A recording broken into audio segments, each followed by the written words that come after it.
Aloha all, Paper Mario Guy here, and welcome back to Let's Play Mega Man X2. This is episode number 2, and we are going to continue. So we have a little cutscene that you get after you beat your second boss, and, let's go. I see now why Sigma fell at the hands of Mega Man X. He is quite formidable. I am not sure if our Mavericks can hold him long enough. We may have to intervene. Phew, what voice should I do for him? Dr. Kane! What happened? A group of Mavericks calling themselves the X-Hunters have just contacted us. Greetings. We have all of Zero's parts. They can be yours if you defeat us. We look forward to meeting you, X. X, Zero's control chip is still stored here. I doubt it is possible to resurrect him without it. Dr. Kane, I've got to get Zero's parts back. At any cost. So Mega Man's very happy, and very upbeat about, I don't know, life. Mega Man X is high on life. Keep that in mind. Mega Man X should be an inspiration to everybody. Anyway, this is a new feature from X that's pretty cool. I enjoyed it, and I thought it was a great addition. Very creative in my opinion. But basically what it does is the three main characters that are, you know, the antagonists of the X2, you can actually fight them before, you know, you bust into, you know, the end of the game and everything, which I think is cool. And this implements something in the X series that allows you to basically pick and choose an ending of the game. Depending on if you defeat all three of these X-Hunters, is the determination of a different ending of the game. I will be showing off both endings, but what I'm going to do is I'm actually going to cut the video here, but as you can see, they go around to different areas of the game, different levels, and depending on if you go to that level and you find a separate boss door, you can get to it. But we'll tackle that later in this episode. For now, I'm going to cut it because I don't feel like recording anymore. So yeah, see you in like a second. Okay, so, like I said, I would meet you guys back in 1 second, and I have.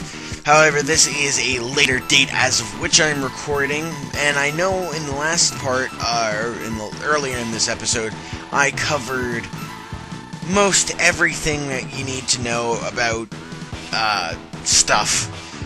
So we're gonna continue on in the boss order with the, Bubble Crab. Now, the thing is, I do plan on defeating those three, you know, bosses, Sergey's, Violin, and,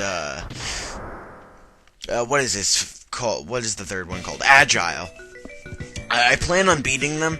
I just feel like going in order, because currently I don't think I have any of their, weaknesses, considering, who is it? Sergey's is weak to Sonic Splicer, which you get from, Mr. Overdrive Ostrich, and, Violin is weak to this weakness, Bubble Crab's weakness, and Agile, I don't know who Agile's weak to off the top of my head. I would have to look that up. But it's not important because we're not going to be facing any three of them, actually. Not right now, at least. So, yeah. Anywho, this is a whole new day for me to record, and, you know, I'm kind of liking recording today. I don't know, I'm just in the mood to record. It's fun for me right now. So, and I guess that's really, you know, what you want to make sure is that it's fun for you. Anyway, make this little jump over here, and you can quick pick up a heart tank. So, want to do that because it's easy, and you can get it, you know, now. And if you can get something, you know, earlier than normal, I suggest doing so, because there's no real reason not to. But anyway, in this area right here, they pull a boomer Kuwanger on you, in the sense that you cannot actually get the sub-tank located in this area, I don't think at least, without the bubble crab weakness. What is it called? I don't know, it's something. But Bubble Crab's weapon that he gives you, and you can also not, you also need the X-Buster upgrade, which you don't get until a little bit later. So, we're gonna probably take damage, but it's better than dying, falling into a pit of abyss, and death. I don't know. Anyway, take out these jellyfish again. These guys are really annoying. I don't personally like them. Oh, I guess this is not the area I wanted to go. I almost just died. Shows how much I know this stage. But, Bubble Crab isn't a very bad water stage. Like I was talking about in Launch Octopus and X1, you know, it's not a very hard, like, unbearable water stage, in my opinion. You know, with the X series, they give you, a lot of freedom underwater. It's not like other games where, you know, you're slowed down and it's just this tedious process. In fact, in the X games, you actually have more opportunity underwater than, say, in other, you know, games with water levels. But that's for another time, I guess. Anyway, Bubble Crab is weak to Wheelgator's special weapon, the spin wheel, I'm guessing that S stands for. Again, I'm not very sure. Although it doesn't really matter. I actually, you know, even in the X, you know, the original X game where I know all the weaknesses, I still like to refer to them as, like, whatever the boss that gives you it, and then add their weapon onto it, or their weakness onto it. That's just how I roll, I guess. But anyway, Bubble Crab is not very hard, especially if you have his weapon. But say that you don't, we'll fight him a little bit normally. He's not that hard, although his shield can be quite annoying, and he shoots out these little things, so if you happen to not take on Bubble Crab after Wheelgator, this is kind of how he fights. But I'm going to go back to Wheelgator's ability, because it makes it a lot easier. It cuts right through his shield, and can you stop? There we go, doing massive damage, and I'm just going to take that extra damage there at the end, just to finish him off quickly, because I don't really feel like sticking around and messing with inferior beings like Bubble Crab. But alas, another Maverick down, another day for Mega Man X, who's still high on life, by the way. Anyway, we get this awesome yellow suit with this, little bubble splash weapon, and it's quite useful. You'll notice that you'll need it for at least one upgrade, and it's Violin's weakness, as well as Flame Stag, so, definitely a useful, technique. I honestly think that the most useless technique in this game is probably Magnet Mine, and I only say that because Magnet Mine is only useful, I think, against Crystal Snail.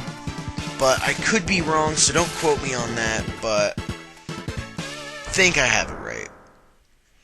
And Magnet Mine actually, I think, is Agile's weakness. So I guess it has more than one use, but just barely.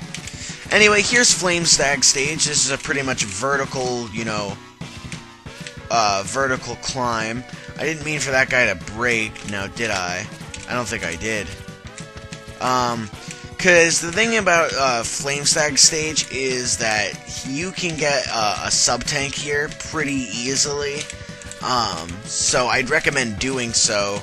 But unfortunately, that little thing died. It smashed against the wall, and I wasn't able to mount it. So I guess we'll have to tackle this stage later, unless he respawns, which is what I'm trying to get him to do, but anyway, all you have to do is take him up ride him up here, and then there's that little ledge over to the left. But I'm wasting way too much time talking about this. I'll just show you later. Anywho, so Flame Stag is another one of those levels where you can get the the upgrades that this level has to offer pretty early on. Get this, and then you want to dash quickly out. Up. Almost died, but it's alright. And there you go with another heart tank. So that's either 4 or 5, I believe. At least 4, though. But, Flame Stag actually has a incredibly short level. Probably one of the shortest levels in the X series, if my memory serves me right. Not, just certainly not the longest of all the levels. And I am just landing in lava left and right. But this stage has the sub-tank and the heart tank to offer, so I'd suggest picking those up. But if you're like me and you're unlucky and that guy dies, then you'll just have to come back. But it's at the very beginning of the stage, so it's not one of the more annoying things to go back and collect. It's very reminiscent of Stink Chameleon. But, anyway, let's just keep on our ascending. I don't know what that word is. And here we are, already at the end of the level. And we are up to almost 9 minutes. I have 15 minutes to spare. Not to spare, holy crap. But I have 15 minutes to work with, so I have plenty of time. So we can take on Flame Stag, and then we can end the episode here. So Flame Stag, actually... Flame Stag and me have some issues. See, now, about not a month, maybe 3 weeks ago, me and my good friend ShadowyProductions, we were hanging out and we were just playing some X series because we both love this series. And Flame Stag must have punked me out more than any other boss I think I've ever had punked me out before. And it was awful, because it was just... He's not a difficult boss. He really isn't.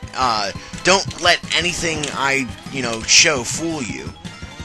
He's really not that difficult. And I'm just trying to show off some of his other moves before I kill him. But he basically hops from wall to wall. But there was just, I guess because, I don't know if it was, because the GameCube configurations, the default, we didn't know you could change those. So I was playing with the dash on X, and I was just having such a hard time. But I must have died 3, 4, 5 times to Flame Stag. It was awful. And it was just like... Flame Stag is not a guy that you should be dying a lot to. And I didn't fight Agile. I meant to fight Agile. Sorry about that. But, we're pretty much running out of time here for this episode. Well, not really, but we don't have very much time left, so I'm actually going to meet you guys in the next episode where we will tackle our next boss. So until next time, I'm Paper Mario Guy of the KoopaNinjaBros, and I'll see y'all next time.